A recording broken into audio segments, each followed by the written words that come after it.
will not vanish without a fight. We're going to live on. We're going to survive.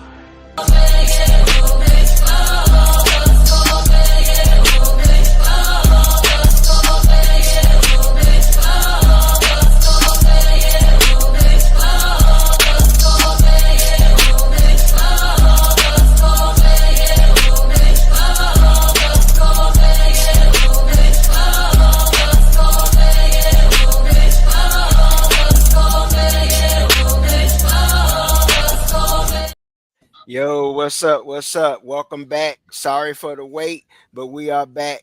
This is the TDC, the Daily Chop. We are your hosts. I am Damian Deshawn. We are here with my guy Steve, Mr. International, Bernard, and of course, the man, the myth, the legend, what it is, 438, Mr. What's Currency. up with you, man? What's up? What's up? What's up? Well, guys, not much, man. Just another day trying to get it. Our fourth host was, I believe, he working. So shout out to my boy Breezy. He at work right now. He's at work. So shout out to Breezy for show. Before we get into the show, fellas, we must do our housekeeping. Shout out to Candle Lady, Miss Tanya. Y'all know y'all can touch in with her with Affluent Candles. We're gonna go ahead and run this promo.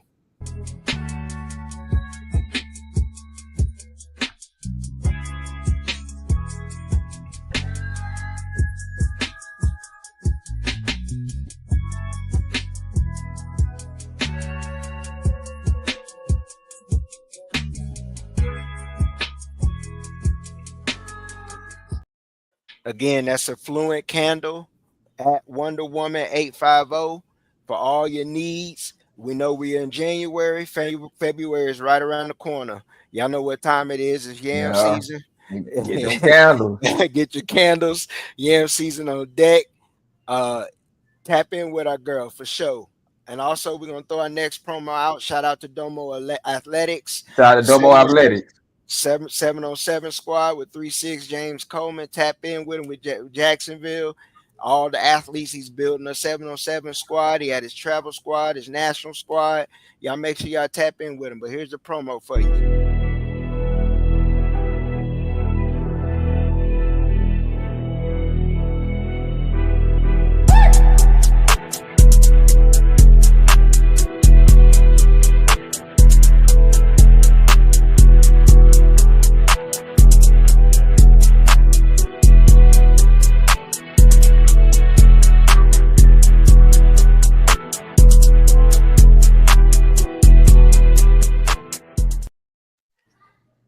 Welcome back. We're back from our promo. Make sure that you like, share, and subscribe. Like, share, and subscribe. Hit that notification button. Please, it helps with our algorithm. If you are watching on Twitter, please just jump over. The YouTube. Give us 11 seconds on YouTube. 11 seconds. So all we need is 11 seconds. It helps our algorithm. It helps us grow. Y'all continue to grow with us. But without further ado, y'all know what time it is for the FSU family. It's Logo Matters. But understand something. Every time you go out, you got to prove your stripes. Score of every game when you start 0-0. You don't get to carry no points over. You don't get to carry anything over. You got to start. You got to finish. But here's the great thing. You control what happens to you. What I say? Are we going to let them beat us? No. Let's get out there and get on.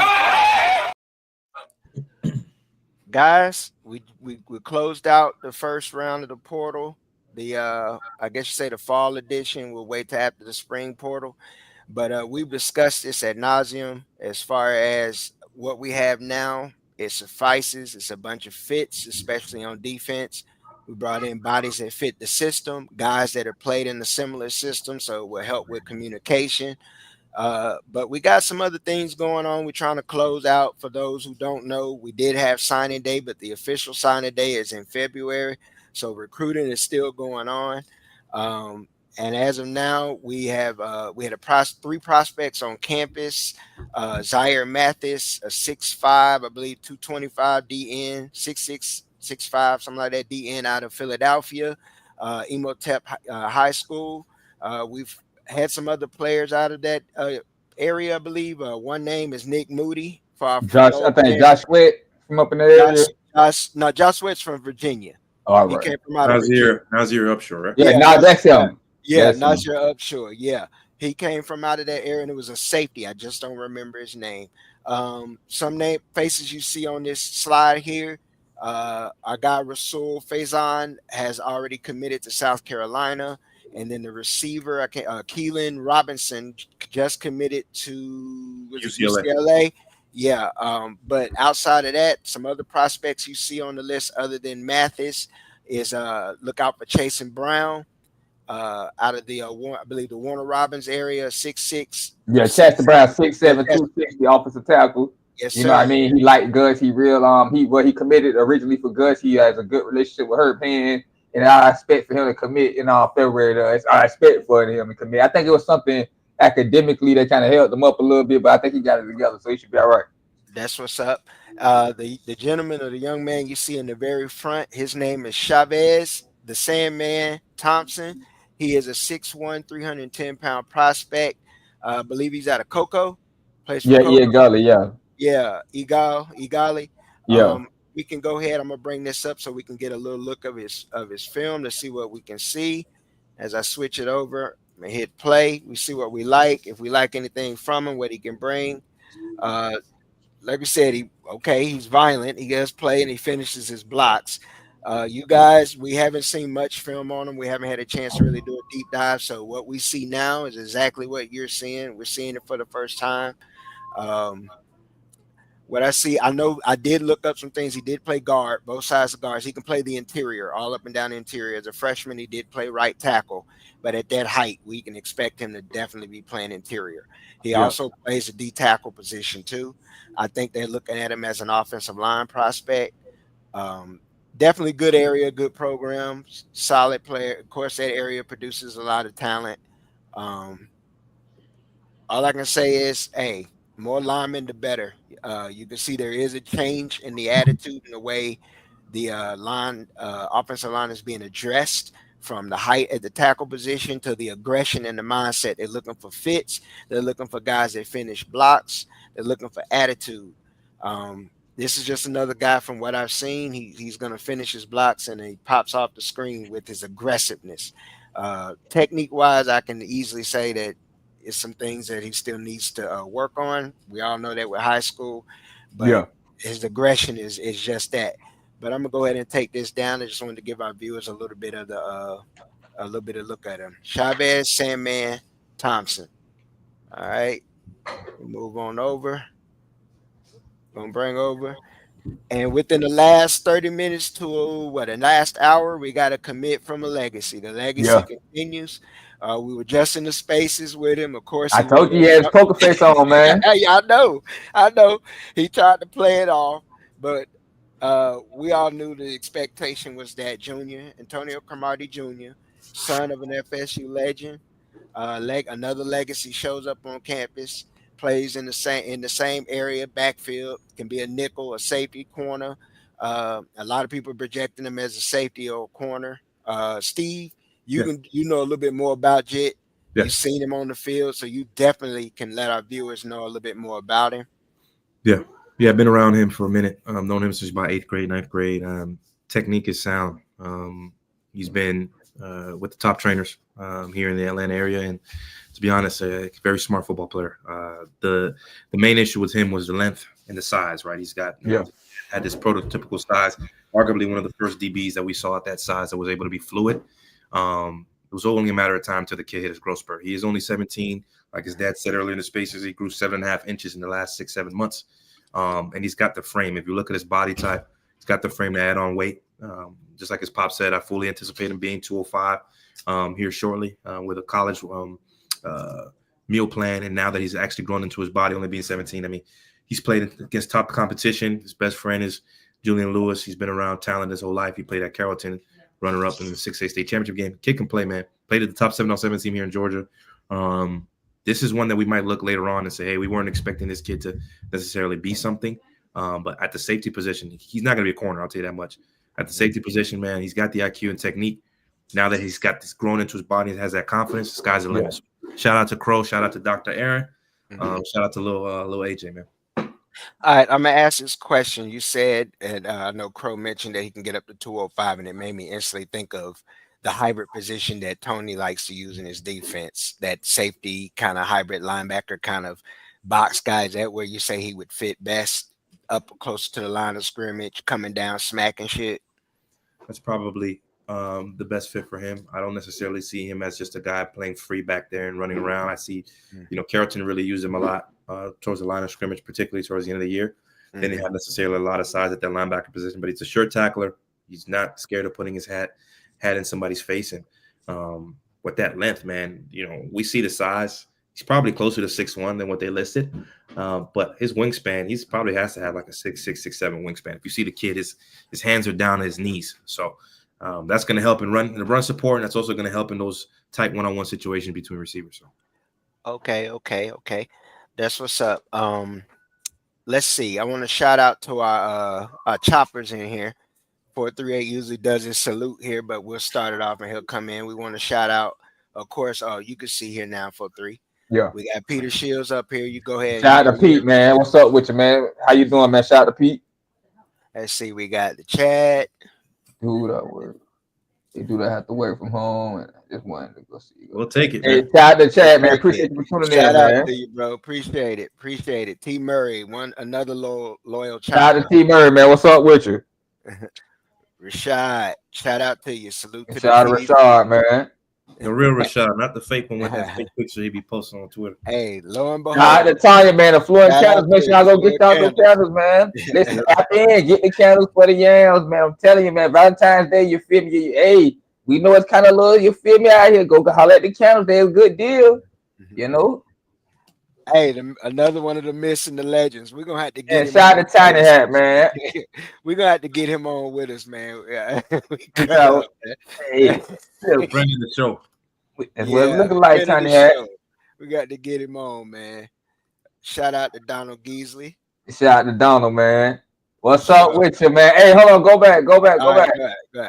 Man, shout out to Donald, man. What's up with you? I think that's my boy. In the building, yeah. I'm glad that you got your son, man. Yeah, we glad to have your son, man. Listen, you're gonna be one of the ones, man. Hey, shout out to you, man. Appreciate it. Riverside, right? Riverside kid? Yeah. Riverside used to be known as Lee, but Riverside, yeah. What's up? The name, what's the name? I was like, oh, okay. Yeah. Shout out to Marvin Allen. Shout out to Marvin. What's up, Marvin? Yeah, we got Crow Jr., man. That's big for Crow. Shout out to Crow, shout out to Doc, like my boy Steve said, man. I'm proud of them, man. Shout out, of course, Timothy Watts, another loyal shout out to Tim, man. And Montre. Shout out to my boy Montre, man. What up? All right, guys. We don't usually do this, so we're not gonna stay on here. We're not gonna hit the troll hard, but we'll discuss it a little bit because they've been firing off on the timeline and stuff a little lately. But what to make about the boys down south? Is it? For me, it ain't it. We got a lot of questions about Sid the Sloth and his broken rubber arm, but they think they got another one. We know, being honest, football is capable, but that was at Georgia. They don't have a Brock Bowers, and they definitely don't have a Loud McConkey on their roster right now. So if they think that's what they're getting, we don't know. It is what it is. And then, of course, what to make of the DC and Minnesota that came down from Minnesota. Minnesota, being honest, had a solid top 5 defense total, one of the better scoring defenses. But when you go and break down the schedule, the toughest team they played was Penn State. That was a 1-point loss, I believe. The one thing I looked at and I talked about, I believe it was 2 days ago in the space, is you can see that his defenses give up the run game a lot. So if they're looking to have a situation where they don't give up fix the secondary, but they're going to turn around and probably have a defense that bleeds and leaks in the run game. But before we move on, any of y'all got anything y'all want to mention about them boys down there? Most definitely, man. Most definitely. You know I was going to get to it. Listen, them boys got the white version of Harlem Barnett. He's going to give up 437 yards rushing. They're going to be good against the pass. They'll give like 400 yards passing. He gonna need a spectacular turnover to happen just for him to be efficient. Then they got Carson back. Like I said, man, this is not. Hey, listen, he from Jacksonville. I know what type of boy. Listen, he got in Miami. He won't be focused. Trust me. That little chicky wing ass arm he got. Then they thought he's not gonna be able to throw to June. Man, June. They finna have the slow looking version of DJU next year. That's what they got, man. I'm telling you, the boy going 85, 76 at best. You got anything, Steve? Yeah, man. As we know, one of the staples of our co-host here, he likes to get on the medicinal, man. He likes to get him a little herb. And unfortunately, Carson Beck is the same way. He might smoke more than 438, from what I've heard. Yeah. The guy don't love the game, man. We can break down film all we want. From what I'm hearing, man, the guy don't love the game. I can't sit here and complain about a guy going to get his bag. Coral Gables over Athens, much better weather, no state tax, and you get to go with your girl. However, I don't think the guy's dying in his chest. I think some of the evaluations that he got were eye-opening, and unfortunately, he's trying to follow a rinse and repeat Cam Moore type of situation. However, they're not the same player. So I think, to be honest, he's going to give you some decent stats, but I believe they're going to lose some games that they're not supposed to lose to. No one's talking about the schedule difficulty compared to what they had last year. I just want to bookmark at this point, bookmark all this stuff, all this hype that they're saying about this guy, because when he starts throwing interceptions on the road against a team that they're a double-digit favorite by, we're going to remember this. So, the Minnesota DC, I just want to know, what option was he? Just be honest with you. He wasn't the first option. So was he number 17? Was he number 25? It's like your girl settling with you. You know what I'm saying? She didn't have a million other people she could have gone to prom with, and she just went with your ass. But not liking it for them. And if they're telling you they're liking it, they're lying, because had we made that hire, as you guys know, they would be cooking us on the timeline right now. Yeah, they would. I mean, they tried to cook us for Tony White, and Tony has a far better resume. And they were talking about Tony White. But if you look that's what I was to say. And his resume is terrible, boy. What the fuck, boy? Hey, if his resume was his credit score, that bitch couldn't get a bank get a loan at the fucking pawn shop. Boy, what the fuck, man? That mother, what kind of resume that is? Yeah, you could see what you see in his resume was inconsistency. Doesn't stay in any places. Hey, that motherfucker coached at a school that come on TV on the TV infomercials late night. Shit, what the fuck? What the fuck? Oh man, and you right, Steve. And 4-3, that schedule's a bitch. You talking about Notre Dame? They got us. They got Florida. I think they got to go to Virginia Tech. And then Louisville. And Louisville. And SMU. And SMU on the road. Yeah, on the road. So I mean, the schedule ain't cake. It ain't cake at all. But we could go ahead and we're going to transition into our next phase. But before we do that, with something I didn't mention with Logo Matters, our boy, one of our prospects that we talked about that is committed, Kevin Wynn, one of them ones that when I watched this film the very first time and we were looking at it and we were discussing on Renegade Report, shout out to Renegade Report. The one thing you see about him is violent hands. He is very violent at the point of attack. You need that kind of guy. I don't know why they got him listed at 340. I'm like, if he's 340, that's crazy because the way he moves. But I think he's like 325. Probably like 315. Yeah, 315, 320. Between but that. Hey, Deshaun, you ain't lying, man. We got us one, man. Listen. He's one of them ones, man. Kevin Wynn gonna be that next Eddie Goldman, Timmy Jernigan. Me personally, if I had to give a comparison, I'm gonna go Timmy Jernigan, Darnell Dockett. You get what I'm saying? Because they both play. He played real physical like Darnell Dockett used to play. Yeah. You get what I'm saying? So I like Kevin Wynn. He had to play this year. I believe he's gonna be that type of player once he get that, that college weight on him. Yeah. Man, I believe we got us one, man. He gonna solidify the middle for us for the next 2-3 years. And he looks like he can play either the 0 or 3. He's a humble kid, man. Yeah, but I got a video. He participated in the Navy All-American game, and they interviewed him. And I'm just gonna put this up here for our choppers to see. Kevin Wynn, the on-3 MVP of day one. What was the key to being dominant yesterday? Just being more fast and physical. How's today going so far? Same thing. I got to sit out right now. Because why? Being too dominant. Too dominant. That's going to be more of that. Exactly. Yeah. Deshaun and I have been going back and forth about this for months. I mean, when he first came on the radar, when we watched him suplex guys in and out, this is one we didn't want to lose. When they were, I'm not gonna lie to you, when they were saying that he was probably gonna go elsewhere, man, I was not happy about that because I know this kid has a chance to play early. And that Jernigan comparison is great in terms of using your hips, low man, and just having that judo strength. That kid must have done judo or some sort of like sumo training as a kid because he's just throwing dudes off left and right with either hand going either way. And like 4.38 said he doesn't have his college body yet, man. So huge pickup for us, and we needed this one, bro. Yeah, definitely. Shout out to Smooch, though, man. Smooch, welcome home. Shout out to Smooch, man. Shout out to Smooch. Let me Get check in my chat. real You quick. see how I had to get on some of y'all in the group chat, man. Some of y'all playing, man. Man, shout out to Smooch. They're free Smooch. Shout out to Smooch, man. Hold on, let me throw down. another. Ain't no Jodeci Yeah. tonight. We rocking with the chopper. Yeah, Shout out to Rose, man. Ooh, yeah. Ooh, Stinking yeah. ass nigga. Rose. Shout out to Rose. Stinking ass nigga. Shout out. Appreciate it. Well, guys, we're going to bring it in. We coming in, end of the season coming around. This is combine lion season for the scouts, but definitely evaluation season for the players and the coaches. As we look at the pro game, Black Monday is past. We're in the NFL playoffs. College season's winding down. But the list for the Senior Bowl is something to behold. I'm going to bring it up. And Steve, you chopped it up with me about it, and I figured, hey, zoom in. Bit of time.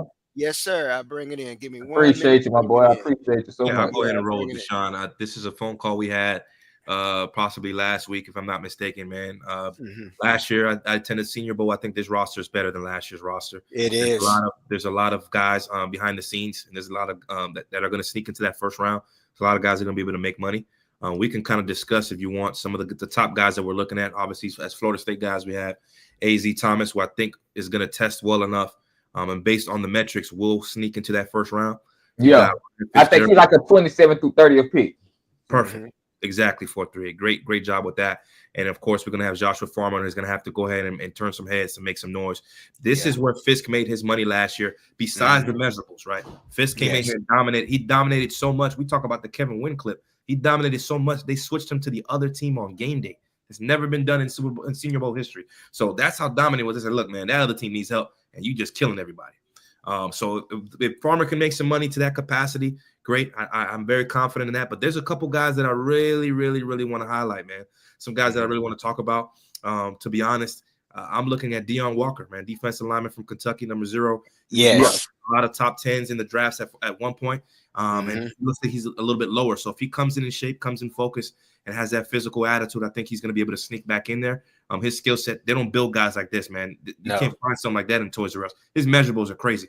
Harold Fanning Jr., man. This is a guy that Bowling Green. 117 catches, 1,600 yards, 10 touchdowns. This is crazy, man. The funny thing about it is when I walked into the 68 Ventures Bowl, I'm looking around. They're playing Arkansas State. I said, who the hell is that guy? That's one of those guys, what we call war daddies, right? The guys that get off the bus first. He's really like that. Some other guys that I really want to pay attention to as well. I'm going to look at the DB room.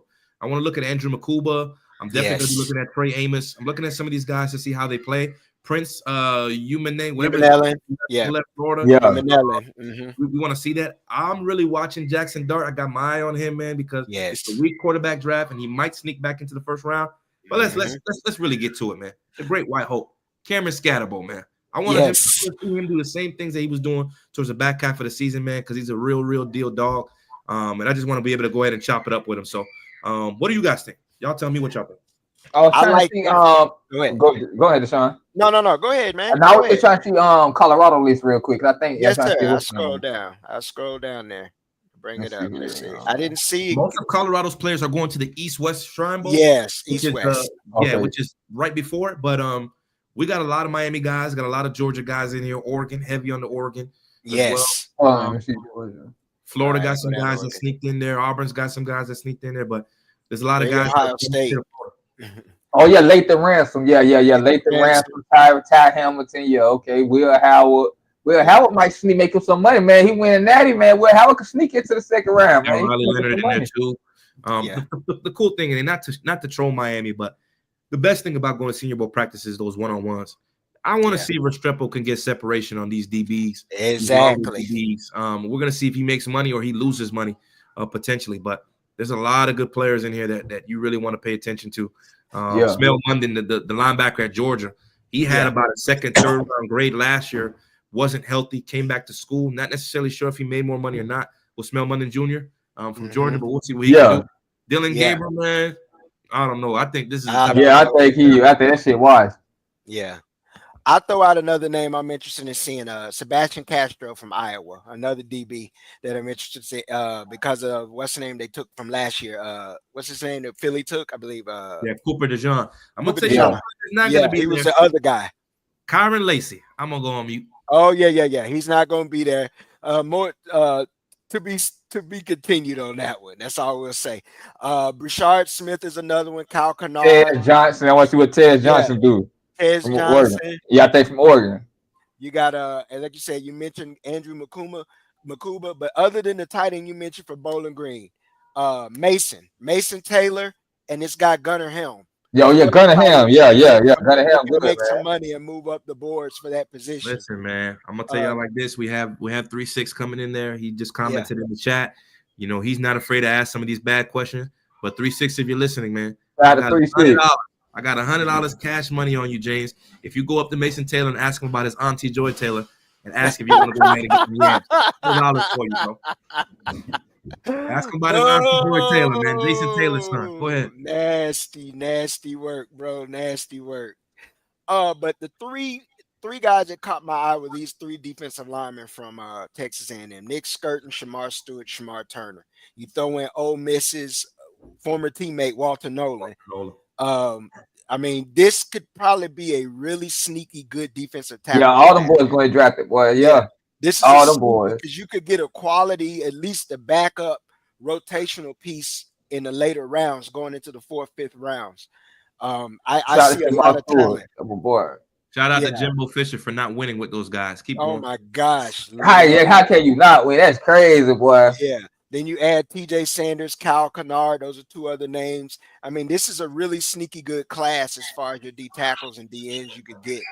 I don't think super names stand out right now, other than your Walkers and things like that. But as far as quality and the depth, it's there. It's there, and it's something we can elaborate on later. We definitely can touch on a little later. But I'm gonna bring up another pro situation. Bill Belichick. There was some rumors going last week that some inquiring minds may be interested in him coming back to the NFL. We had that crazy kind of contract where he has a stipulation within a certain amount of time he can leave and don't owe them nothing. It's kind of crazy the way his contract was. I ain't mad at him. I look at it as a nepotism kind of contract because he's making sure his son get a job. That's who's going to take over the helm when he does step away. He's already hitting the ground running, recruiting. It's going to be something real interesting to see. I know we touched on it in previous shows. It's been talked about on a lot of other national shows and definitely podcasts. Only question I'll ask is, we asked this question, but I'll try to go a little bit in depth. Do you think the teaching part isn't a problem? That I think North Carolina is going to be fine there. Do you think he can recruit the kind of players and athletes that are around today? Do you think he can relate to that? Do you think they'll vibe with him? Him being his age and an older guy. I think they just gonna be mid to his son take over. I think they're gonna be 7-6, 8-5 to his son take over. I really don't think he's gonna come in and do nothing spectacular. He might establish a great system and foundations for his son, or take off on. But as far as Bill Belichick, I don't think he's gonna do nothing special. I think he washed. I think he washed, man. I'm being for real. He washed. He did great things. He accomplished great things, but he washed right now. Perfectly said. I don't got nothing to add to that, bro. I agree with you 100%. Ain't gonna go as how y'all think it's gonna go. That's all I'm gonna say. He's too much of a dickhead and an asshole. And the way these emotional kids are coming out of high school and the way that they want to continue to leverage a deal every year and move on. The Patriot way was, we're not going to pay you. We're going to find somebody to replace you. We're not paying a top value dollar. You can do that at the college level, but the Ohio States, the Notre Dames, the Michigans, they're paying. And if you want to continue to play hardball, they're just going to play in another school and beat you. So not going to go well. All right. Well, this next topic, guys, this one here.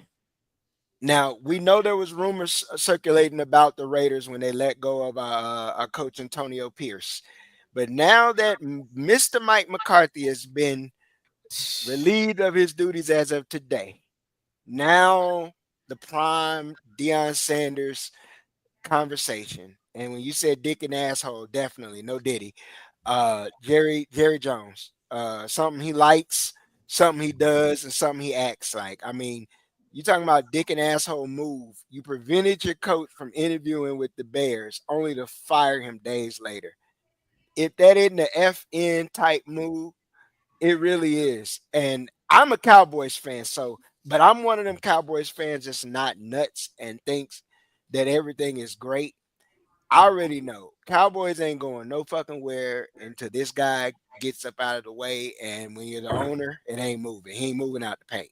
It's his team. It'll just pass down to his son, his jits, his jits kind of situation until they decide to sell the damn team. But as long as he's the owner, we're always going to have this kind of circus situation. But the question is do you guys one believe this is true? If so, what happens at Colorado if this is true? All right, for me to touch, let me touch on this real quick, Deshaun, because let me touch on your point.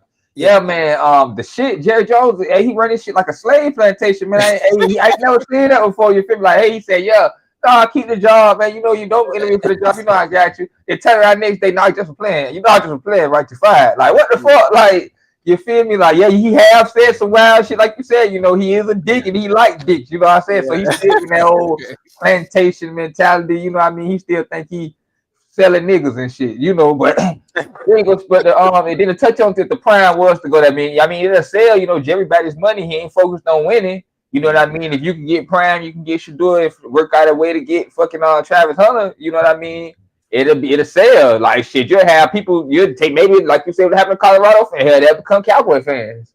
Yeah. And you see how they support turned out there. So you know Jerry all about the money, man. So if it happened, good revenue, good, you know, it'll be a dream story. You know, Hollywood couldn't write a better script than that. You know what I mean? Yeah, that's true. What you guys, Steve? Yeah, the NFL is a business first. That's what we understand. The Cowboys are always going to be a business first. That's what we understand. The most valuable NFL franchise. They're up to what $6 billion in the net value at this point. Jerry hasn't been serious about winning in a while. The product is stale. Let's just call it what it is. He's going to have to revamp the menu just like Red Lobster did. I mean, you're going to have to switch some things up to start getting customers to come back in. One thing I wanted to touch on that's a segue from the last topic is Bill Belichick is 26 wins away from tying Don Shula. He was trying to get a job with the Falcons, wasn't able to get it for a variety of different reasons that we won't discuss today. Keep an eye on this one, man. A lot of people are focusing on the whole Dion situation, but Belichick might be a way to go ahead and, I guess, continue to restore the feeling for Jerry Jones and at least make it seem that he's about winning. But if you're looking at a storyline, there's no better storyline than this. The only problem is these guys don't have the picks to do it. You don't have the picks to go get Shador. I don't believe any of the stuff that we're hearing about Shador's stock dropping. I think it's bullcrap. I think Shador's still going to be a top 5 pick. Cowboys are not in the top 5. They started trying to win with Cooper Rush towards the back half of the season. If they had a top 5 pick, I'd be more believable of this. But, I mean, what do you need to do to give up to get back in there? Do you need to go with Trayvon Diggs? Do you need to give up a DeMarcus Lawrence, get off that contract? Do you give up a Michael Parsons, who's been said some problematic stuff the last season? And he been hurt a lot. Shit. You draft a primetime player, no pun intended, a Hall of Famer, arguably one of the best to ever wear your jersey, lives in the state, has a legacy in the state. He's able to draft his son. That's never been done before. Possibly pick up his other son, probably UDFA, or draft him in the lower rounds. I don't think Shallow deserves to be drafted, but I don't think there's a better. Man, man, Shallow deserves to be drafted. At least he gonna hit something. Like at least he bring that old school safety mentality. You know, he gonna hit something. Yeah, I think they can get him the 6th round, the 5th round. Not about the ones he hits, is about the tackles he misses trying to go. So we want to support our guy here all day long, man. You can't create this storyline. We want to talk about if they can do it, and you just talked about on the Belichick segment. Why can't we do it? Definitely. If it happens, we support it. I'm still not gonna be a Cowboys fan, but I'm gonna support it. It is. Like I said, I'm gonna stand pat. I'm 10 toes. I don't see us winning shit till that man is out the way. And I look at this situation before we move on. Jerry Jones's mentor was Al Davis. Anybody that knows that story knows this is the same shit you saw with the Raiders from the 90s all the way to the early 2000s. You saw this same kind of situation. He won't get out the fucking way. Keeps drafting. The only thing the Cowboys have done is drafted better, but they still get no results. So it's the same shit. It is what it is. He's acting just like Al Davis. But staying in the Colorado realm, this isn't necessarily about Dion or Colorado, but it's about, the team, but it's about the university cutting ties with their NIL. We're seeing a trend where certain NIL companies are closing. Universities are severing ties. I think on a collective from Alabama. Let's see if I can find it. I know it's a collective with Notre Dame. I don't know if it's their main collective, but what it's been mentioned right now is it's leading to this. And I'll just cut the shit. There's a house settlement coming down. Everyone's been talking about it, where you'll have basically the schools, everyone's gonna basically get a cap, man. Yeah. This is how much you're gonna be able to spend as far as budget for all programs and athletics. A lot of schools are gonna put majority of that to football, outside of what the boosters and the donors, still give. Colorado is severing, and this is really just showing what's coming down the pipe. I think this is what's going to level the playing field. What we've seen NIL, this is a perfect result of. What we're seeing this year was a perfect result of what has been going on with NIL. You've seen a lot more parity. It looks a lot like the NFL in certain ways, where you saw a team normally like an Arizona State step on the field with a program like Texas and go blow for blow, diddy, and be able to handle them. Then you got a situation where Ohio State. I'll throw Ohio State out there because everyone is saying Ohio State spent the biggest bag in the NIL market to get players. And I will say to you, that is not true. They spent that NIL to retain players. They brought in the Caleb Downs, they brought in Quayshawn Judkins, but who else big name and the center from Alabama? Yep. Those are the three guys. Everyone else, they spent that bread to keep them dogs that they have, the dogs that's making plays now, the Jackson Smiths, to get a Jeremiah. You understand? To keep a Trevion, to get, Will Howard's Carmel Tates, man, to keep them from hitting the portal. The Lathan Ransom, Corey Savage, That's what they had to do. So they went all in to keep that roster together. Because the core of that Ohio State team and what you're seeing is the reason why they're able to pull out a game the way they did against Texas, because majority of those players have been playing and came up for the last 2-3 years. So it's continuity. They kept their continuity and went all in. I think that's going to be the trend with college. They're going to be spending money to retain it. We did it last year in 23. Yeah. We spent in 22 to keep Verse, to keep Jordan, to keep all these guys together to make that run. We made the run. The rest we already know. We don't need to keep beating that dead horse. But it's the same result. Ohio State is showing you the same thing. It's the same result. Michigan did it last year also. Brought in their people, put the bread on the floor to keep the heart of their team together. But my thing is in your guys' opinion, where do you see this thing long-term going with the NIL space? Shit. We see the short term. Me personally, I think even though as much as you still try to cap it, with endorsements and things, players still able to make money off their name, image, and likeness. The schools with the big endorsements, the bigger boosters, the ones with that more connections, are going to be able to make them backdoor deals. But at the same time, it's going to give people control over your leverage. You know what I mean? You got to get them control, like say it's like a Deion Sanders. Mm-hmm. You get what I'm saying? Like they Colorado cut, whatever they make. Say for instance, Colorado, the school is able to start distributing, signing deals, how it goes. But at the same time, he signed endorsement deals. He got Geico, he got this commercial, that commercial. Uh-huh. So if he's able to get you in this commercial now, you kind of, as he, don't play well, what I mean, he's kind of able to control your pay a little bit more. Then whether I can show up here bullshit, not do this and that, and I still get my NIL deal. I got you. What you got, Steve? Shout out to Keith who just jumped in, man. I think most schools are going to jump away from this. I know we talk ball all the time. We talk in the spaces every day, man. But I ain't going to lie to you, man. I have been holding something close to the vest, and I haven't shared with you guys. But since y'all my peoples, and we got our subscribers and our fan base here, let's get into it. You're definitely going to have more schools getting away from this. So you're going to say, hey, man, where's the money going to come from?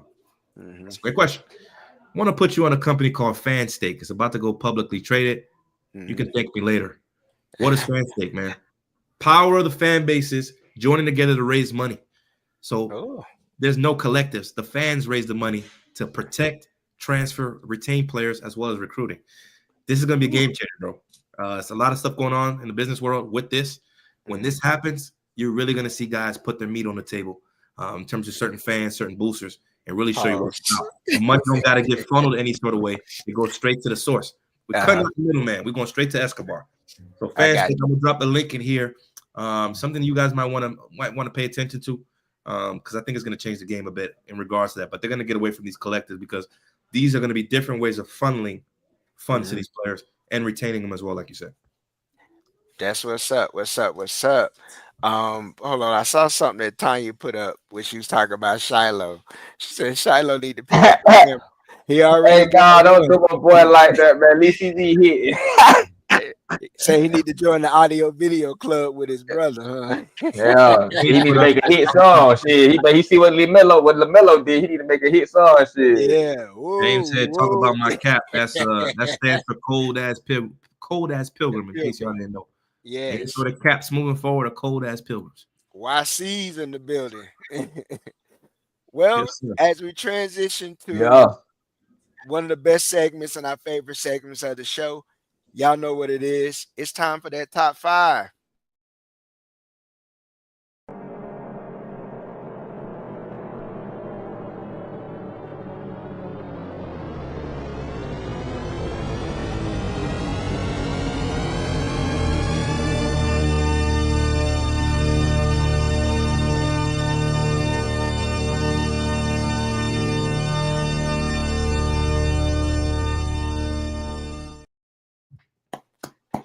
Top 5. We're going to break it down by position. Let's do it. This is where the debate comes in.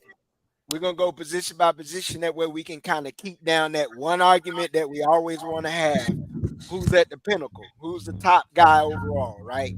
So we're going to start by position. Let's start with the guy who leads the extension of the coach, as they used to say, the point guard. All-time top 5 point guards. Any of y'all want to go first? All right, this shit. But number 1 for me, Steph Curry. I'm going Steph Curry. Okay. Number 2, I'm going AI. Okay. Number 3, I'm going John Stockton. Okay. Number 4, I'm going Gary Payton. Okay. Number 5, I'm going CP3. All right. You going, Steve? You gonna leave it to me? I'm gonna let you go. Let you go. There's one that he missed. He missed. And I'm gonna start with it. Son, go ahead. Number 1, Magic Johnson. Number 2, Steph Curry. Number 3, AI. Number 4, GP. Are you with me? And number 5. One of my favorites, and I throw it in there. I'm Tiny Nate Archibald, man. Yeah. Before there was AI, it was Nate Archibald, man. Y'all smoking Fent in here, man. What y'all? Point guard, man. I'm throwing Nate Archibald in there, man. Y'all missed. There's a glaring mistake that you guys both made, and I'm very disappointed in you, Deshaun. Number 1, we're gonna go with Magic. That's cool. Number 2, we're gonna go with Steph Curry. That's cool. Number 3, Isaiah Thomas, man. Man, Thomas. I put him. You only got to beat Jordan number 6. I'm a Detroit fan, but I'm gonna put him 6 though, man. Hell no, man. Isaiah Thomas is better. Tiny Archibald was a small 2 guard that was scoring, which leads me into we talking about practice. I'll put AI in there, even though technically he was more of a 2 but guard. Yeah, I do rock with AI, of course. And then 5 got to be Stockton, bro. The way he got guys easy buckets, man. That pick and roll with Carmelo. You know what? Carmelo. Nah, man, I'm doing it. I'm taking AI out of there, man. I'm taking AI, man. Put Jason Kidd in there for me. You put this thing. That's why I can't put Magic in there. For me, I could put like Derrick Rose, man. Prime D Rose before D Rose got hurt. Like, come on, man. Prime D Rose before D Rose got hurt.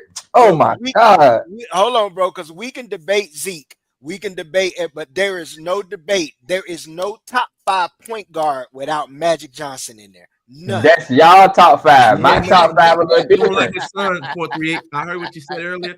That's what this is about. That's why you don't got Magic there, because you don't like Irvin Johnson Jr. Yeah, Hey, we support everybody. Love I support everybody. We are friends of the community, definitely. It is friends of the community, man. I don't care. That has nothing nasty to do work. with No me. Magic Johnson. See, they're coming after you, 438. Yeah. Y'all what keep what cooking the what dog. what the orange man said. There's good people on both sides. You know what I mean? Yeah, I just said, man. Nah, it's just I really ain't get to really sit down and really watch Magic, so I can't really I put got you. somebody I ain't really sitting out there and watching my top five. You I Like, you got like the you people that I really watch, like watch this, watch them the players I really watch and study. I get I you. got you. I can This D is respect that. all Rose, objective, yeah. guys. Yeah, I But got you. I can't believe y'all did that to Zik, man. Let's go to the next one. Okay. Go ahead, Two Deshaun. guards. We're going up to two guards. Oh boy, that's all day That's for deep. me. Number Go one, ahead. I'm going Kobe. Number one, I'm going like 1A, I'm going Jordan. 1B, I'm going Kobe. Okay. It's Okay. no number two. Number two, I'm gonna go Tracy McGrady. Ooh. Tracy Okay. McGrady is always number two for me. Number three, I'll probably go. Let me see. Reggie Miller. Okay. Cause he's trying to two guard. Yeah, Reggie. Let me see. Lord have mercy. Number four, I'm gonna go Penny Hardaway. Number five, I'll probably go.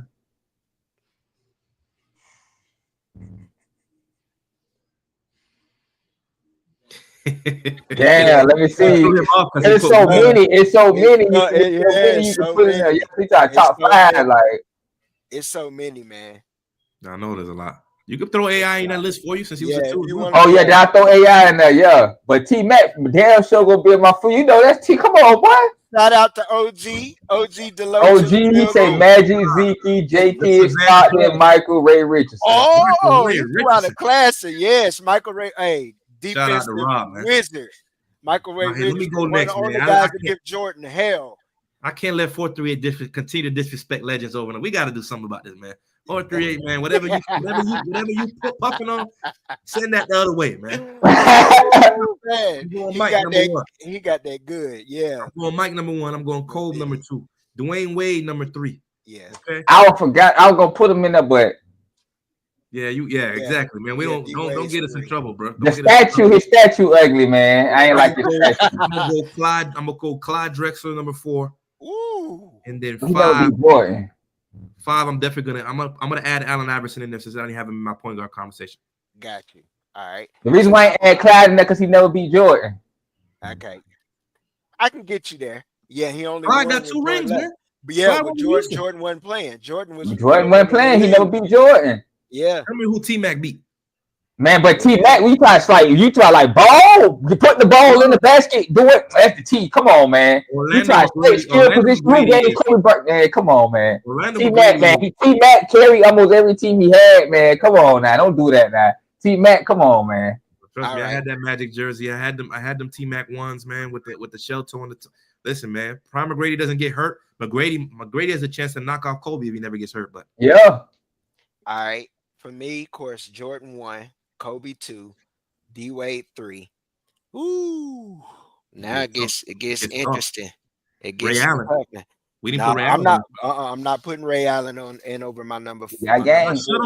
My number 5. Over my number 5. That's my number 5. Yeah, Oscar Robinson, but he was a point guard technically. We could have put him in at point guard. We should have put him in. So I put Oscar in at 4 since he Jerry was West. Jerry West was a 2. That's 2 throwback though. We're going 2 throwback. That's the case. I'm not gonna say Will Caught Frazier. I'm not gonna say Will Caught Frazier then. Shit. Okay. I'm gonna put I'm sorry, but I put Pierce at my 5. I think he was small forward. Pierce was a 3, so you gotta give me somebody else. I gotta give you somebody. Okay, I'm counting it a hybrid. All right. Let me go back. This Jordan, Kobe. Nope. Jordan, Kobe, D Wade. No, my 4th one would be golly, man. All right. Vince played. I would throw Vince in there. Did he play more 3? Did he play more 2? Vince Carter, but he was more of a dunker for me. I can't really put him in my top 5 as being an all-around hooper. He was more of a dunker, mid-range. He couldn't really. Okay. All right, man. All right. Lee, this is a good debate. We're gonna hit us with Mitch Richmond. No, I'm not hitting you with Mitch, man. No, Mitch. Mitch was good, but he wasn't. No, not top 5 2 guards all time. Man, all right. You're gonna have to go old school. You have no choice. I'm gonna have to go old school. That's what I'm saying. I had to throw Reggie in there at 4. No, I had to go Reggie Miller. Like, come on, Reggie Miller was cold. I have to go Reggie at 4. Golly, man, but it's just so many. And they play, hybrid. So you had some that could play the small, but what position did they play the most? Is what I'm looking at. Is what they were actually classified. Jerry West. Jerry I thought West. Jerry. I'm gonna say That's Glenn the Rice case. out there, but Glenn Rice All was right. 3. Yeah. So I'll tell you what. I switch it around. I'm gonna put Reggie at 5 and Jerry at 3. He's the logo, baby. At 4. That's a Cole And Pilgrim. then D Wade. Yeah, D Wade. So it's Jordan, Kobe, D Wade, Jerry West, and Reggie Miller. There we go. Now we move to small forwards. All right, that's for small forward. I'm going Braun. You got to go Braun. We start with Brian. You got to go Braun. KD. Keep cooking. Then I got to go the coldest white boy to ever touch a basketball, Larry the Legend, man. You got to go Larry Bird. Okay, definitely. Then you got to go. We talking about 3. Oh, I got to go Paul Pierce, man. I ain't gonna lie, I got to give it to Paul Pierce, man. Then number 5, I'm gonna go. For me personally, just in my talk, let me see. Number 5. We're going throwback. If we're gonna go throwback, let me see. Damn. I'm gonna skip that when I come back to it. I'll let y'all go. I'm gonna skip that when I come back to Go ahead, I'm going to rock real quick, bro. Okay, you want me to rock?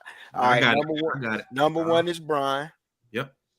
Number 2 is Larry the Legend. Yep. Number 3, I'm gonna go with him, man, just because of his versatility. I see it right there. Thank you, Timothy.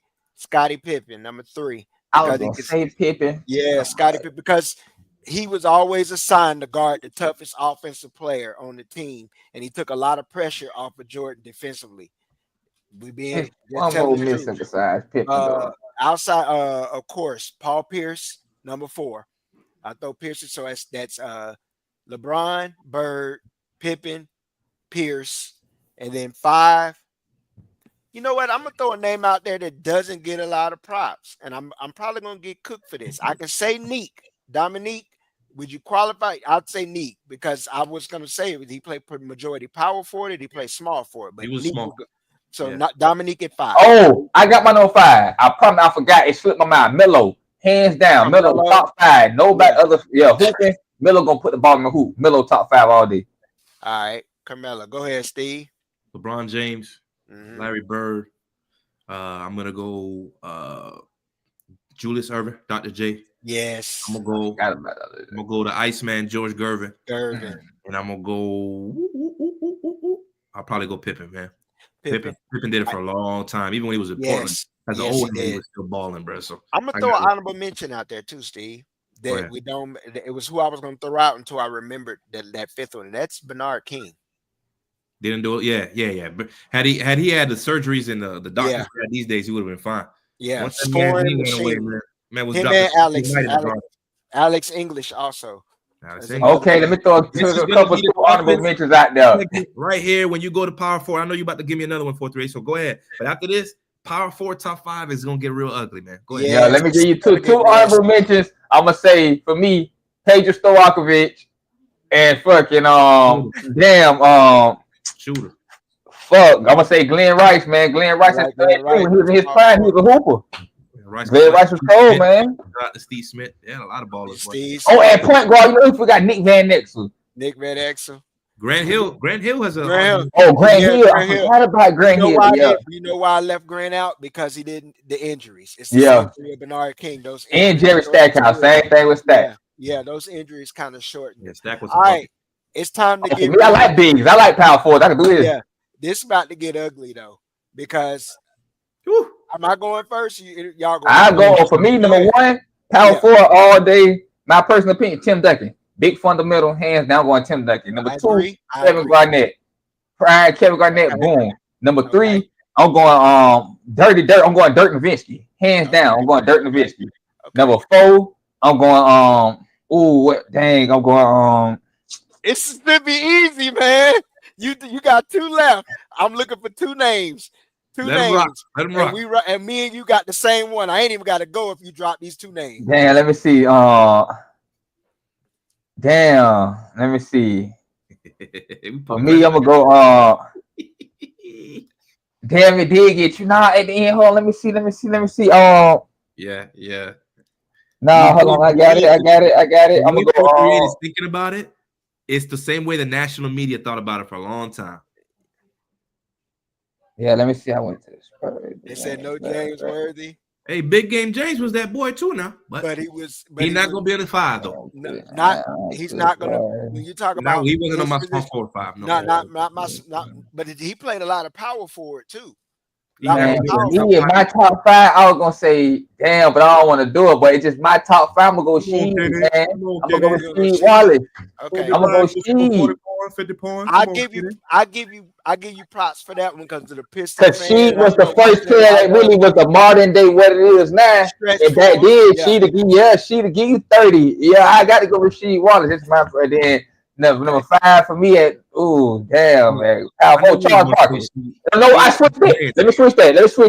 I'm gonna switch Rasheed. I'm gonna put Charles Barkley, then I'm gonna put Rasheed Wallace. That's just my top 5. All right. You got damn, no, yeah, because I don't like Karl Malone. I wouldn't never put that nigga in shit. Fuck that nigga rapist or some shit. I wouldn't ever put that nigga in shit. That's what I was wondering if you were gonna put the bias and put the feelings aside. Hell no. That's not what David Scott won't condone that shit. That nigga banned for life. Hell no.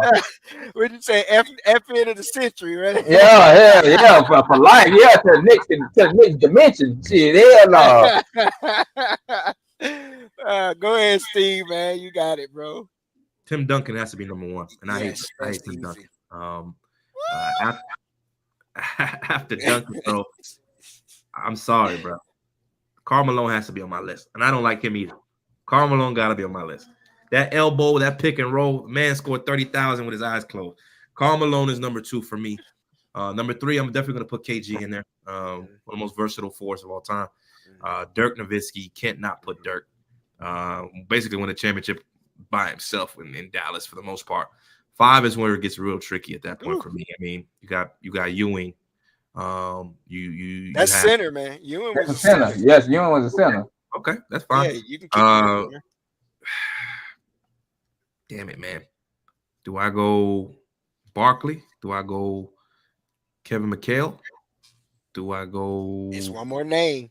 It's a lot of names, but it's one more name that's always put up there. In the top of all time? Yeah, it's 2 names. Oh, Kareem. No, that's center too. All right. Center, so you can put him in the center category. As a power forward. Yes. Even though he played center, you could qualify him as a power forward. Moses Malone. Yes, sir. Moses Malone. Yes, sir. If we're going top 5 with Moses, if we're going top 5, top 4, Moses probably has to be top. He's probably a top 3. I'll probably put Moses above Karl Malone. Yeah, 30 rebounds, man. Yeah. Look at his resume. Yeah. But we go honorable mention. My honorable mention at center. I mean, at power forward got to be in his prime. I say Chris Webber, man. In his prime, you got to get a Chris Webber cahoot.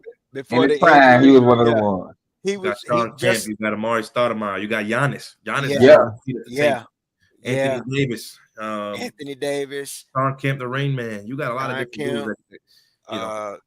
Who did we leave? Of course, you could throw James Worthy in that category because, like I said, he was hybrid. He did play the 4 more than he played the 3 sometimes, especially when they hit playoff time. Of course, with him and AC Green switching in and out. Giannis has to be in that 5. Bob McAdoo is a name. What's his name? DeBuscher, Dave DeBuscher. Yeah. Another name, Elvin Hayes. Yeah. Gasol, Paul Gasol. I was gonna say Paul Gasol. Yeah, Paul Gasol. Yeah. Paul Gasol. Cold, man. If Dennis Rodman could score, he'd definitely be in the 5. Yeah, he could be most definitely. We're talking about statistical players. Yeah, rebounders. He'd be one of the best rebounders. It's gonna get ugly too with the centers now. It can get ugly. Oh yeah, this about to get. I'm ready to do this. We about to go, but mine was basically a hybrid of yards. Mine was Timmy, of course. Number 2, KG. Number 3, Karl Malone. Number 4, Charles Barkley. Number 5, you threw in Moses. I throw in Kevin McHale. I mean, footwork, rebounding, he had it all. Smooth, can play around the basket. That's it. Now we can move on to centers. OG is in on this one, man. He already got it. That's pretty much my 5 right there, bro. Hakeem Wilt. Yeah, that's my 5. My top 5. Right, I'm going number 1 for me. I'm going Shaq. Shaq is the greatest center to me. You feel me ever? Especially when he dunked and pushed the nigga. He dunked and pushed it. I'm going Shaq, man. Shaq number 1. Number 2, I'm gonna go Hakeem. Hakeem, number 2. Number 3, I'm gonna go David Robinson. Number 4, I'm gonna go Dwight Howard. And then number 5, I'm gonna go Kareem. No, number 4, I'm gonna go Kareem. Number 5, I'm gonna go Dwight Howard. No Wilt Chamberlain. Nah, cause I ain't see Wilt. You feel me? And nigga, I don't know. You feel me? I can't. You feel me? We got pictures of niggas driving horses back in the day, but no picture of them scoring 100 points. Like, you feel me? Like, I just don't believe it. Like, you know, I just believe a nigga just was a tall pimp knocking a lot of women back in the day. That was, you feel me? I can't believe it. Like, I got to see a little. At least I could see Kareem throw the sky hook. I don't see nothing of this nigga. This nigga a myth. This nigga like catching Bigfoot. I'm gonna tell y'all right now, the 5 is Rob's 5. I'm gonna hit my order in a second, but Jokic is gonna have a seat at the table before it's fucking done. Yeah. Jokic got what, 3 MVPs in a row? Listen, I'm gonna go. My number one's guys got to be Kareem. Yeah. Kareem did it in every way possible for the longest period of time. Mm-hmm. Number 2 for me is gonna be Wilt the Stilt. Wilt. If you ever want to go back and look at some of those record books, this man averaged 55 a game for a season, man. 30 rebounds a game. That you can't even do that on rookie mode on NBA 2K. Shaq is my ultimate favorite center of all time. Mm-hmm. I'm gonna have him 3rd on my list. Akeem has to have a seat at the table. Who's the other guy that we missed that Rob said? What was the other one? Let me go back up there. Here we go. Hakeem, Wilt, Shaq, Bill Russell. You got to mention Russell there. Defensive players. He an honorary for me. He an honorary OG for me. So he just automatically will be included whenever you mention the top 5. But Jokic don't have a seat at that table, bro. Yeah, he might say he automatically got a seat at the table. But you know, when I come to mention him, he just up there. You know, You got Dwight Howard over Nikola Jokic is what you're telling me. Man, hell yeah, Dwight Howard in his prime. Dwight Howard that took the fucking Magic to the damn finals. Dwight Howard. The Dwight Howard that give you 30 points and 25 blocks and 30 rebounds. That Dwight Howard, hell yeah. Before he started getting his Dakota booty stuff started, that Dwight Howard, man, come on, man. Come on, man. You Dwight Howard. Man, that Dwight Howard go out that motherfucker give you 55 points, 30 rebounds, 30 blocks, and be in the club dancing with his shirt off, man. Come on, man. Come on. What you mean? That motherfucker, that nigga being right. 55 points, man. Woo-wee. Shot what he said, Scrooge meekly, he said Moses Malone and Chocolate Thunder Derek Dawkins would have gave Shaq problems. And they were strong. I don't know about that. Get up out of here, Scrooge. I just said not Prime Shaq.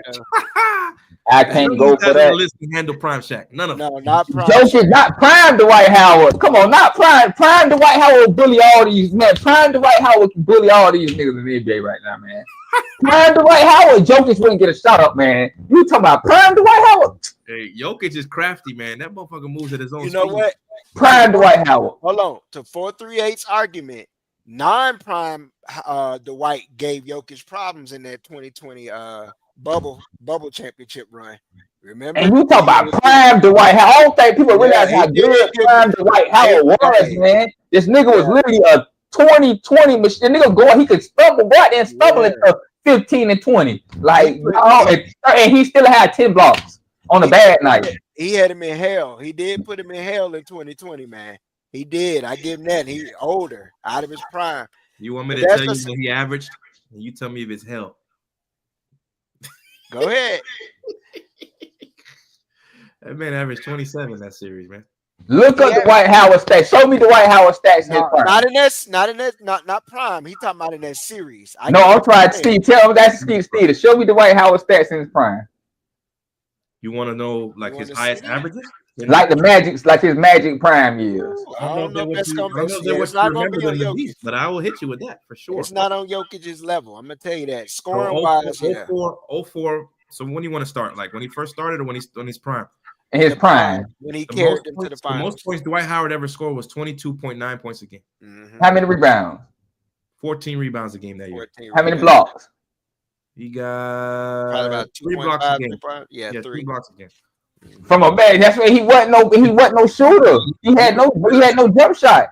I think if he was a better scorer and he stayed healthy, there's no telling where he would have been, bro. Yeah, he had no jump shot. Only thing he could do was just and he was that Dwight Howard was a beast, man. Hey, I want to shout out Navy. Yeah, I like Sabonis. Sabonis could ball, man. He threw out this name. Now I don't know if he's talking about Sabonis now or the daddy, because the daddy in his prime, we didn't get to see daddy in his prime. If you want to see Arvydas Sabonis in his prime, if you don't go to the old bit, Nikola Jokic. Yeah, he can ball. That's Arvydas in his prime. Before Rick the Smith knee another injuries, Cole Pilgrim too. yes, Rick Smith. Yeah, he can ball, boy. Big Swede, yes. But Alonzo Mourning. Yeah, Alonzo Mourning. Another Cole and Mono Ginobili, man. Got to give him, he was a shooting guards. You could give him an honorable mention shooting guard. Yeah, he could. Oh, my small forward. I forgot. I got to do it. Kawhi Leonard, man. Kawhi, when it comes to ball out, yeah, Kawhi Leonard is a pure hooper, man. I just don't. Kawhi Leonard has to be in that conversation. He has to be, but I can't stand his resume alone. Man, shoot, he probably man, I'm gonna tell you, when his Hall of Fame ceremony comes up, that motherfucker probably sit that bitch out. That's all I'm gonna say, and I'm gonna go on mute. that's one of the reasons I don't like Kawhi. Everybody gets on AD and calls him street clothes, but Kawhi has missed just as many games, if not more. Unreliable, man. You on mute. 4-3, you on mute. You're on mute. Oh, his back, Mike died?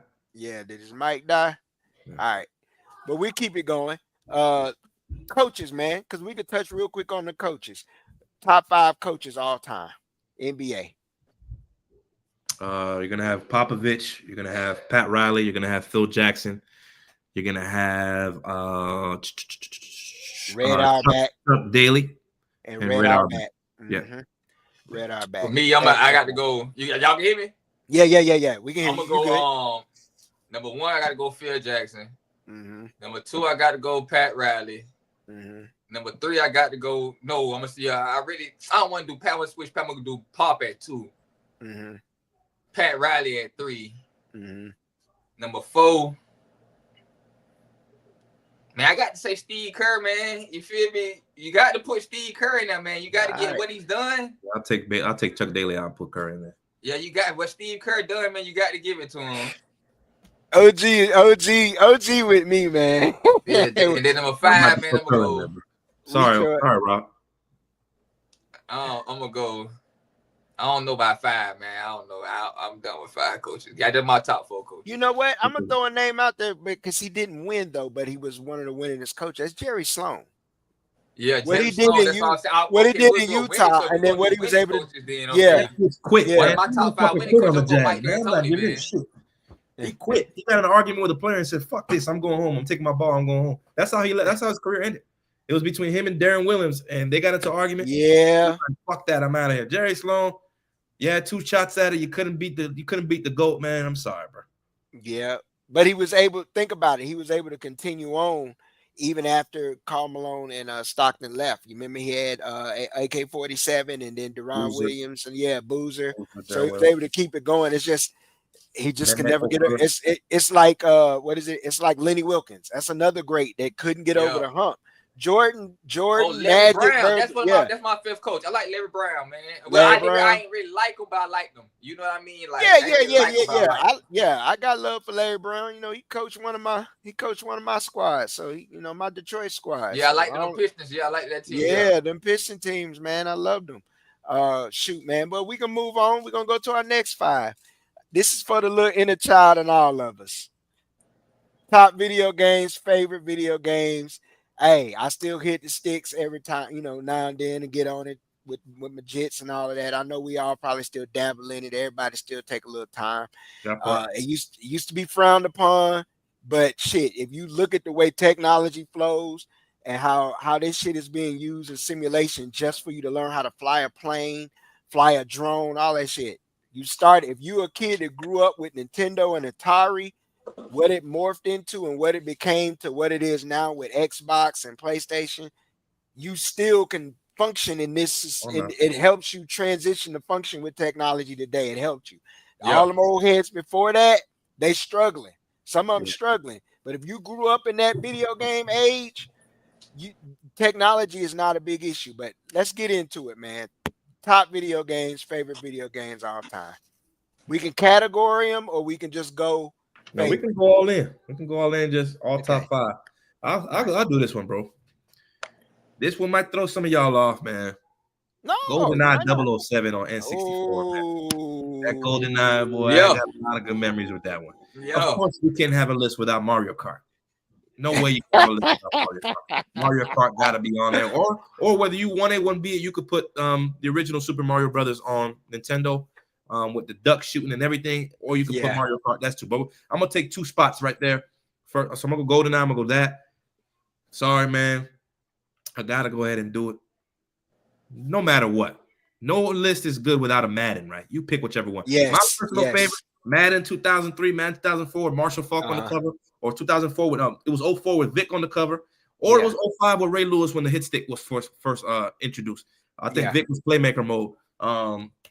He was a cheat code on that game, so I gotta have that in there. I could do Zelda. Zelda.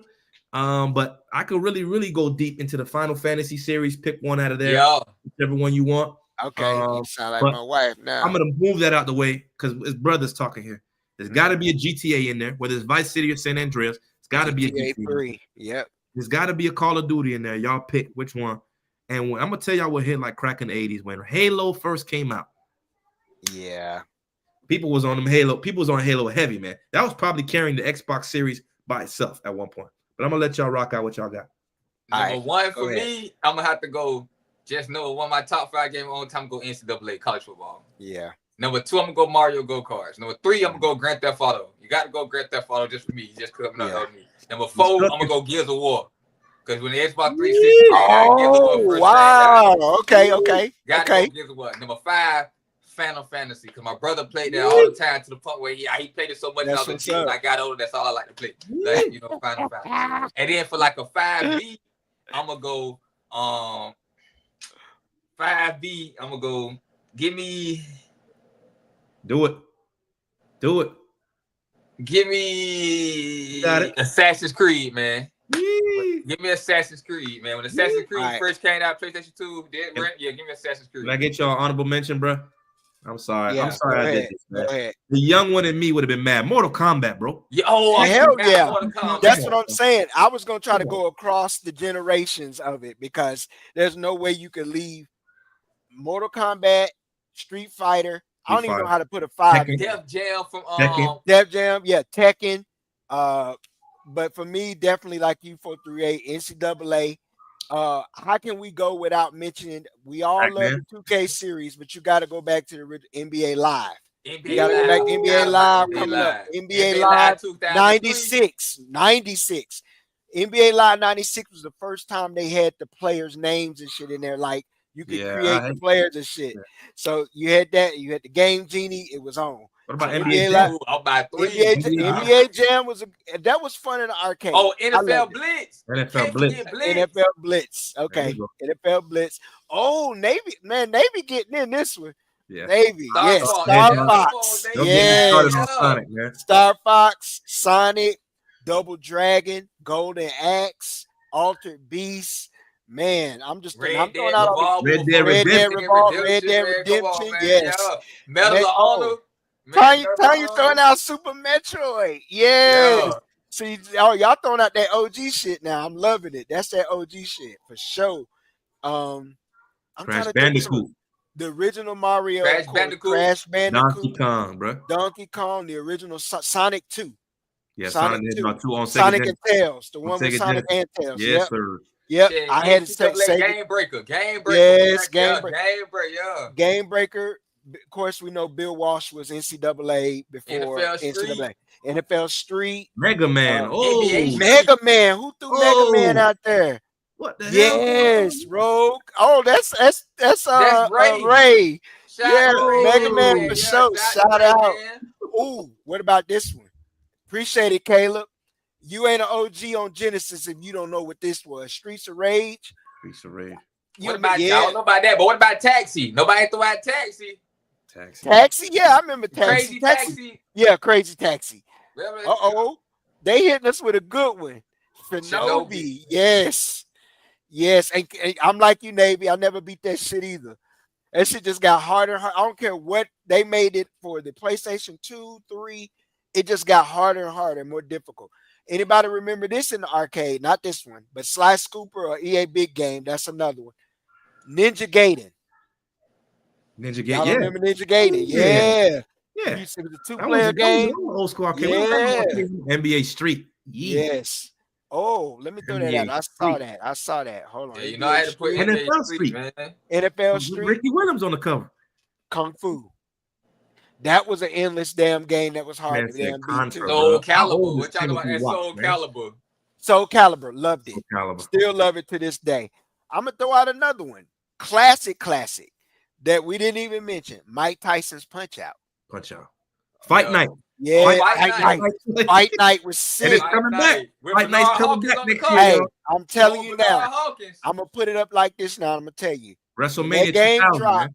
y'all get y'all profiles together because Yeah. y'all catching fades. I used Yeah. to be a beast in that game. Yeah. Hey, I was a beast in All I that need damn is game, Floyd. you get man. knocked down Floyd twice. on You get They knocked got down Floyd, twice on like Fight Night. James You got to Tony put on both there? circles together. Yes. I'm good. You got to Give put me both Floyd, circles James together. Tony, Joe Kawasaki, man. I'm good. Floyd, give me Roy Jones. Yeah, Roy Jones is a problem. Floyd and Roy Jones. I would mess you up with Zab Judah. Yeah, Man, give I me can't Joe remember which one it was. Kawasaki. That's all I need. Man, Yeah, you throwing hands. Yeah, Oh, I somebody need Joe told Tony Kawasaki. Hawk. Skateboard you game. talking about Tony Hawk? Okay. Tony Hawk. Yeah, Tanya. Yep. Okay. What Somebody what was Tanya out. thought? Tanya was at Twisted somebody's house. Metal, or watching whatever that video game was called. Twisted Metal. Twisted Metal. PlayStation, Tecmo original Bowl. PlayStation, I can't believe we left Tecmo Bowl out. original PlayStation joint Yep. right there. Yep. Jordan Metal. versus Bird. See, I like this. I got my OG people speaking up right now. They Yes, talking about sir. that classic shit. This Yes, was sir. dope too. Raw versus Raw versus SmackDown. SmackDown, yeah. Yes. I got into it later. I don't get Yeah. into it now. I'm more with this. You straight just don't know sports about stuff. Double Dragon, but they didn't even watch the Nah. movie. They don't know about Double Dragon, man. Nah. Yeah. That movie was ass, but yeah, the game, Billy and what's the name? Street Fighter movie was ass too. All the movies. Hey, I'm Yeah. gonna go out a wild one out there. Throw it out. 50% bulletproof. That was dope. The first one. The first one. Hey, was the dope. game was straight. You feel Yeah, me? it was actually straight. It was Midnight it was Club. actually straight. What Midnight about, Club. what about Gran Turismo, bro? Gran Turismo got to be on there. Gran Turismo, yeah. Yeah. What's that? What was the other one? It's another racing one where they Yeah, Pursuit. not a. pursuit where the cops chase you. What is that one called? Need for Speed. Need for Speed. Thank you. Yeah. He said that on PC. And Dub about- Edition. Midnight Club, Dub Edition. Dub yeah. edition. Yep. When you drifting. Shit, Mafia. Got to give it to Mafia. Oh yeah, I got Mafia and Mafia 3. The one in Mafia, Louisiana. all of them, really. Yeah, all of them was good. Wave Beat Runner. all man. of them. You know about Wave Runner, man. Wave Runner. Ooh, Yeah. that one. Man, any more? Hell, Tomb Raider. Tomb Raider. I don't believe why we left Laura Croft off of there. Oh yeah, Tomb Let me Raider. take Tomb that down. Raider, man. Well, man, we had a good Oh, time yes, with that we one. forgot one. We forgot the most important one. This is my Tetris? top 5. Tetris. Like 5A, 5B. Resident Go ahead. Evil. Resident Evil. When that shit Man. came back, boy, I was scared as hell playing that game, boy. I'm gonna tell Resident you, Evil, I Metal could not Gear get Solid. into none of those kind of horror games. That Silent Hill, none of that. I didn't do that, man. Resident Evil was Shooters, good. all that. Third person shooters, I did all of that. But them games, I just still to this day I can't mess with them. We're I not gonna just put, don't. we're not gonna put Pokemon on the list, bro. Come on, man. Hell no. Ain't doing Dragon it. Ball Z. Oh, We ain't gonna play Yeah. Dragon Ball Z. Dragon versus Ball- Majin now- Buu? Now, did y'all any of y'all had the classic? Y'all know Dragon Ball came out, I believe, on Super Nintendo. Nah, Back in the man. day, there was a Super Nintendo version, or a PlayStation version. Yeah, I had well the one, before it Giga came versus out in Majin PlayStation Buu. 3. I had that Yeah. one, yeah, back in the day. There was it went back. You had to get it. It was they was out in Japan, but you had to get it. You had to pay that extra $1 for it to come over here and have that version until it got more common and it got cheaper. But yeah, there was a version of it on those consoles. But y'all know what time it is, man. Y'all nasty. Man, y'all know what time it is before we get in here too late. It's our crash out session, fellas. It's time.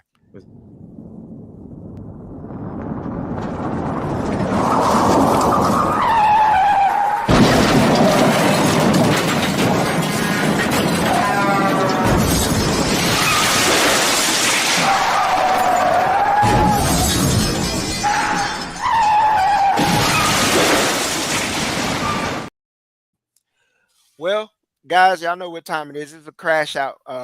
I'm gonna show a couple of videos. The first one is of a mayor in Louisiana that was arrested, I believe, peddling dope. Basically, he had a whole dope and prostitution ring going. Yeah, But man. yeah, but 4-3, I'm gonna play the video, and if you want to elaborate on it a little bit more and touch on it, and let the choppers know what's up, you go ahead. But I'm gonna let this video first.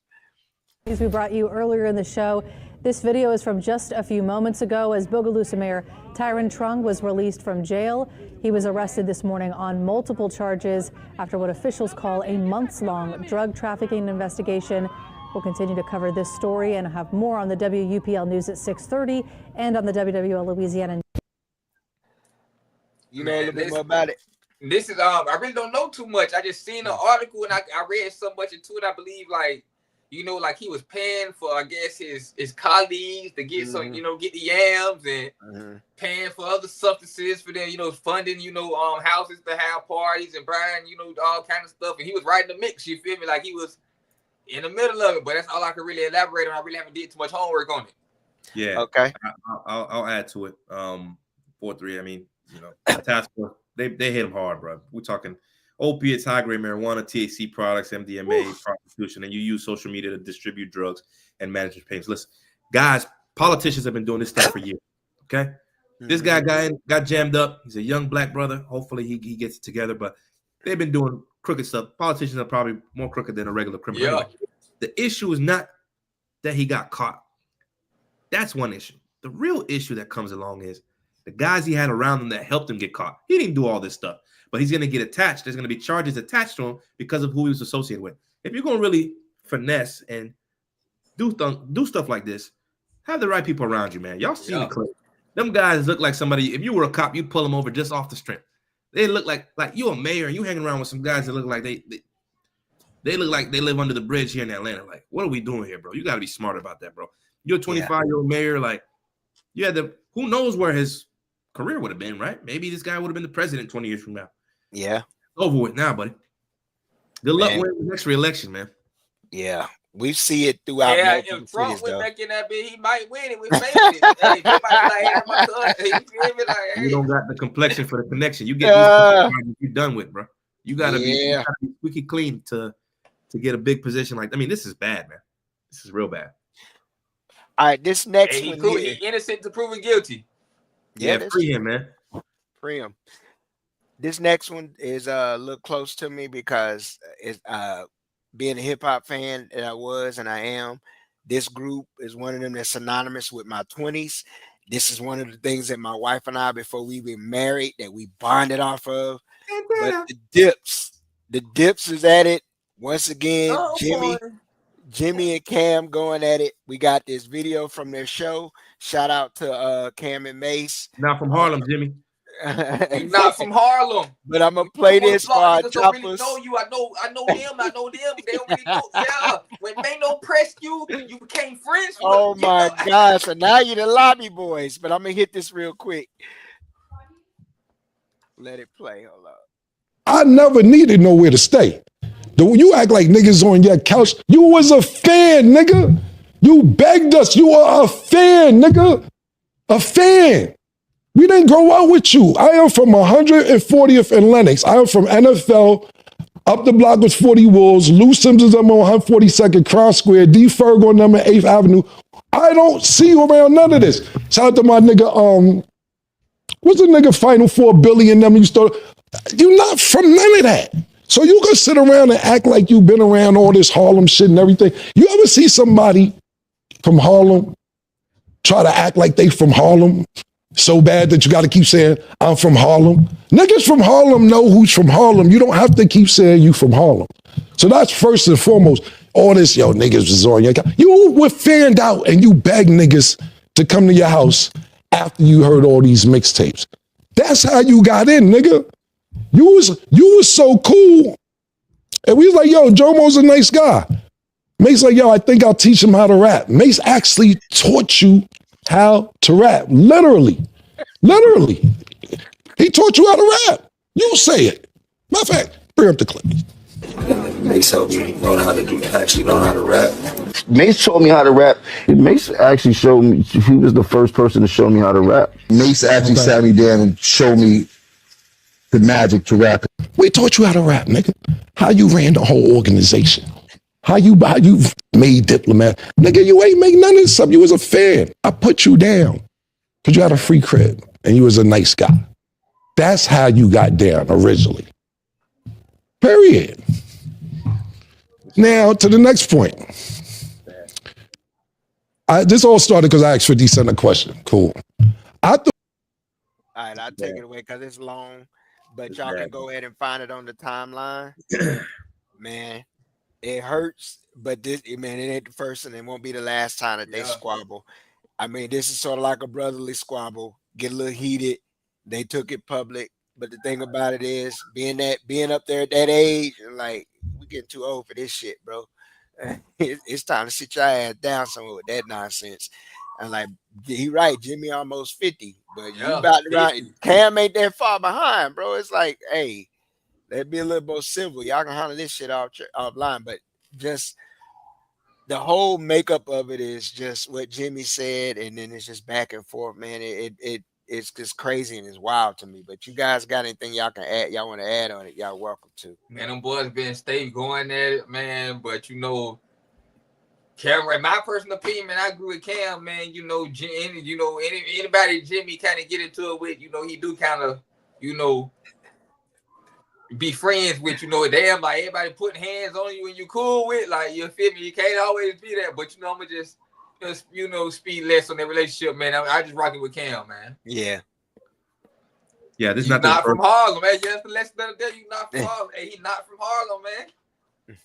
Not their first issue. They've had several highly profile issues. I think this is the end of it. To be honest, I think Jim trying to go out of his way to show a fracture in the relationship, or what the relationship between Cam and Mace used to be. Some sucker shit, to be honest with you. That's got nothing to do with you.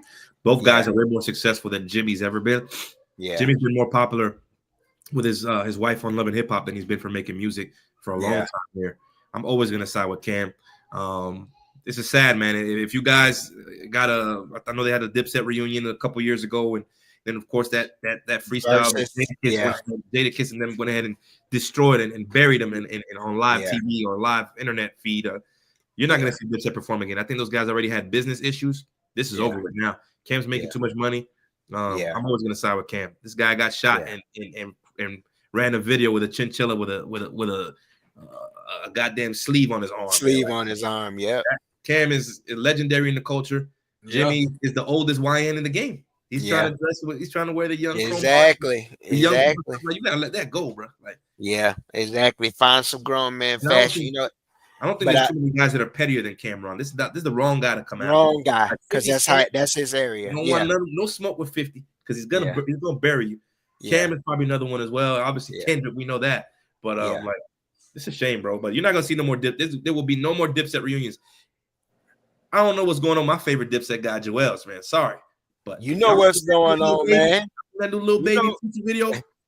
And you seen Joel's in the background? Man, he on that stuff. He ain't been right since he got out of jail, bro. No, man, he ain't been right, man. Joel's that nigga Joel's in the back somewhere, man. Probably, man. You know what it is. Get right, Jules, man. Get right, man. I hate it. I hate it. Yeah, I hate it because, when I was before I was 20, I was rocking with Cam, Confessions of Fire, Mace. Yeah. Magnum 357. You know what I'm saying? It goes back to that far.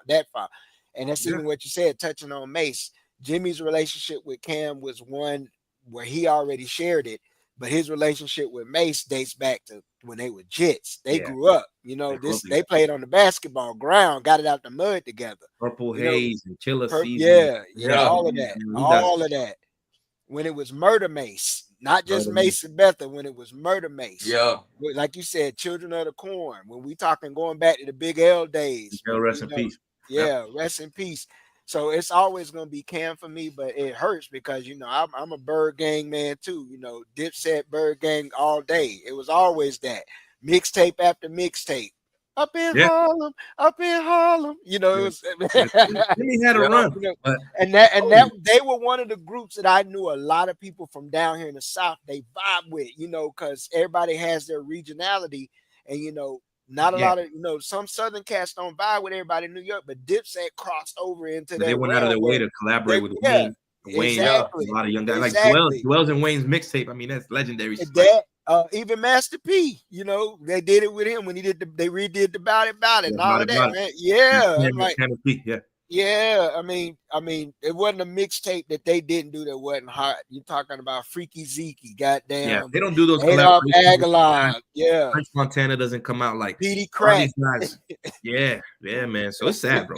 Sad. I hate it, man, because I love the mix. I still rock them mixtapes every now and then, them tracks, man. But man, shout out to Cam, shout out to Jim, shout out to Mace, man. Shout out to the whole Dipset family, the Bird Gang. Yes, Jewels, man. Get right, my guy. Get right for sure. But we're gonna move on to the final crash out. And y'all should know what this crash out right here is. Let me go and present this as the share screen real quick, because y'all know what it is. I'm gonna bring it up there. Crash out.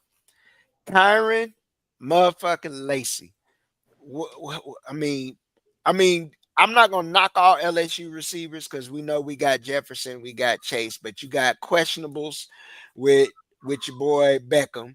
You got this man here. You got little Angola that just left us now, so they can claim that now. But just being 100, man, you hit and run, flee the scene. You kill. I mean, he's done. You killed a vet, 70-some-year-old vet, left the scene. Then 2 days later, declared for the NFL draft like this shit was just good. Like everything was just straight on the up and up, man. That he not only gets my crash out of the week, he gets my FN of the week. Because you played yourself. I mean, I don't care. You took a life, and then you didn't even have the any empathy in that situation to just say, man, I'm gonna have to eat this shit. Stay here, try to help the situation. Hey, own up to it, all of that. No, you went on about your day and went on and had the nerve to goddamn declare for the draft. But y'all got it, man. This shit wild. Shit, basically, man. Once I seen, he a YN, typical crash out YN. You typical LSU receiver. They either come from that bitch fruity, crazy, and fucked up. You get what I'm saying? So I don't know what's going on at LSU, but that shit need to be studied. You get what I'm saying? So, but once I seen that white man, and that dog, he cooked. Yeah. That's all I need to see. His ass is done. The white man, the dog. Oh my god, man! Yeah. That boy wild. Shit. That boy killed the motherfucker. That boy unalived the motherfucker. Yeah. Then went declared in the draft like shit. Hopefully they don't know it was me. Like what the fuck wrong with you, boy? Bro, he getting 50 years for unaliving the dog alone. You know what I'm saying? That's 50 years for that. Then a veteran, you got to factor that in. Then you factor in the third reason. But go ahead. Nah, he from LSU. They got some connections. He gonna get like a year and a half for the dog and a year and a half for the man. But he still might be able to go to the NFL type shit. You know how they have to pay that money back. You know that bread gonna be going to the family. Yeah. And shout out to Henry Ruggs, man. I hate, just because of this, he get ready to get out. Shout out to him coming home. That's he coming up for he coming home for a parole. Yeah. Oh yeah, he up for parole. You're right. He may not get out. Yeah. Yeah. Steve bearing his head. I wasn't shouting him out for what he did. I'm looking at the possibility. Hey, he coming home. Hopefully he reformed. That's what I mean. I ain't shouting out no millionaire ass nigga that got a pocket full of money. That got millions that couldn't get a fucking Uber. That one that drove a billion miles per hour and did some bullshit. Fuck that little head ass nigga. Yeah, why he in jail? Fuck that nigga. I just playing. Man, now you right though. It should be that way because he kind of spurned us on on signing day because he was supposed to sign with us too, and he played us out for Alabama at the end. But go ahead, Steve. You've been waiting patiently. Nah, it's a shame, bro. I just prayers to the family of the victim, but yes, most definitely bad, man. There are already questions on his mental state before this incident, and I don't think it's gonna help at all. So I won't be seeing him at the Senior Bowl. And hopefully he's got some NIL money towards the lawyer, and we'll see what happens. Yeah. Most definitely. Well, guys, that concludes our show. We ran for 1 hour and 30 minutes. Another great show. We like to appreciate the choppers for in the comments. Those of you who are watching, once again, like, share, and subscribe. If you're on Twitter, go over, hit the algorithm, hit the thumbs 11 up. seconds. Come on. 11 seconds on YouTube, man. Get on that YouTube, man. Get on that YouTube. Hit the like, comment, subscribe, man. Shout out to hit. SB Media. Shout out my to boy SB Steve. Shout out Media. my boy Breezy. He wasn't here. Shout out to Deshaun. Shout out to Double D's report. The Double D's report. Shout out to Renegade report. Shout out to Renegade Roast. Tiny Hat and Renegade Shout out to Roast. D's Corner. D's Corner. Shout out to I got D's D. Corner. Shout Yeah. out to Domo. What it is? Den Athletics. Media. Shout out to Den Media. Domo Sports Group. Yes. What it is? Domo Sports, right? Yeah. Shout out to Domo Fluent Media. Domo Sports 707, man. Come straight out of Jacksonville, man. Shout out to 36. Shout out A Fluid to Candle. Fluent once Candles. again. Shout out to Tanya. Fluent Candles, man. And shout out to myself, man. 438, man. The man with the plan, man. Shout out to my man Deshaun, the production guy, man, who put everything together, all the slides. You know how I go, man. The whoop, the bang, bang, man. Deshaun, man. Hey, get a man his flowers, man. Shout out, to boy Steve, shout out man. to Boss Man. Shout out to the Spaces crew. Shout out to Shout Boss I want to Man. be cooking with Kaya, but y'all don't want to come over here with us, man. Tighten That's up. why I say they want to look at cooking with Kyle, but they want to come over here with us. How I'm going to bring on the show. Appreciate you I'm too, gonna bring Ty. on the show. Two shows this week, man. Two shows Two this shows week. this week, man. Two shows this week. Tune We in. It owe might be a y'all. cooking with the Daily Chop. I ain't trying to get nobody in trouble. Hey, man. what Lil Angola said, sorry for the wait. It is what it is. But we really appreciate everybody. We hit 292. We love And everybody. the game on right now, so I know y'all And the ready to watch game. the game. You feel me? So we're thank gonna try y'all. to hold y'all up. Appreciate it. And we out. TD. We out. We will not vanish without a fight. We're going to live on. We're going to survive.